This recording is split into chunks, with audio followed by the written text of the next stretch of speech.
कधी काळी काँग्रेसचा गड असलेला सावनेर नगर परिषद जी आहे ती यावेळेस काँग्रेस मुक्त झालेली आहे। काँग्रेसचे स्थानिक आमदार आशिष देशमुख आणि काँग्रेसच्या नगराध्यक्ष आपल्या सोबत आहे। आशिष भाऊ, सावनेर हा काँग्रेसचा गड होता, तुम्ही कालच्या निकालात काँग्रेस मुक्त केलाय।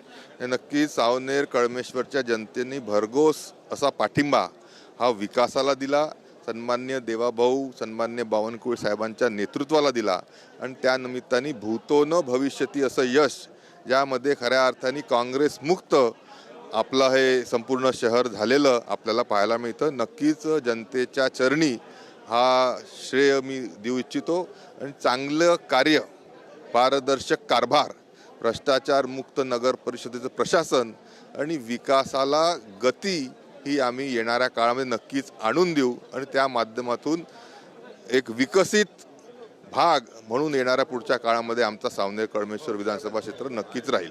मग प्रचारामध्ये एक तुमचं वादग्रस्त वक्तव्य होतं, फडकवून टाकू, ते प्रचंड महाराष्ट्रभर गाजलं, विरोधकांनी त्याच्यावर टीका केली। आज पण मुख्यमंत्री बसून असताना तुम्ही फडकवून टाकू याचा पुनरुच्चार केला, काय फडकवलं नेमकं तुम्ही? नाही, फडकून टाकू झेंडा विकासाचा, फडकून टाकू झेंडा भारतीय जनता पार्टीचा।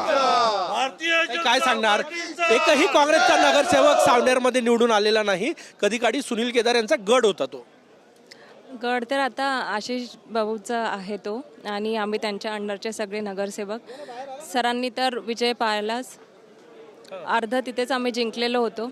आता बाकी नगरसेवक आणून आम्ही पूर्णपणे तो गड जिंकलेला आहे आणि समोर प्रगती होईल सावनेरची, नवनिर्माण सावनेरचा आम्ही सुरुवात केली आहे आणि 5 वर्षात तुम्हाला त्याचा पूर्ण प्रोग्रेस दिसेल। तुम्ही विजयी झाल्या, पहिली लढाई जिंकली, परंतु आताची लढाई, नंतरची लढाई तुम्हाला जिंकायची आहे। विकासाचं चॅलेंज आहे, अपेक्षा आहे जनतेच्या, अपेक्षा आहे जनतेच्या, काय ज्या काही त्यांच्या अपेक्षा आहेत त्या आम्ही पूर्णपणे म्हणजे त्याच्यावर उभे राहू आणि पूर्णसुद्धा करू। त्याची सुरुवात झालेलीच आहे आणि समोर पण आता त्याच्यावर आम्ही अंमल करू।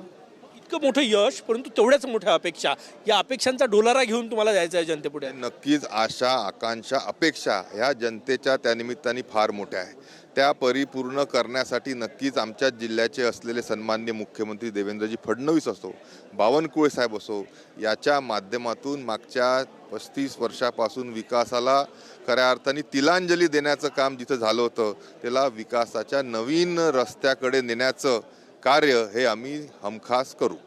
धन्यवाद। आशिष देशमुख आणि सावनेरच्या नगराध्यक्षा आपल्यासोबत होत्या। सावनेर काँग्रेस मुक्त झालं, कारण की एकही नगरसेवक काँग्रेसचा सावनेरमध्ये निवडून आलेला नाही। कॅमेरामॅन सचिन सयामसह गजानन उमाटे, TV9 मराठी, नागपूर।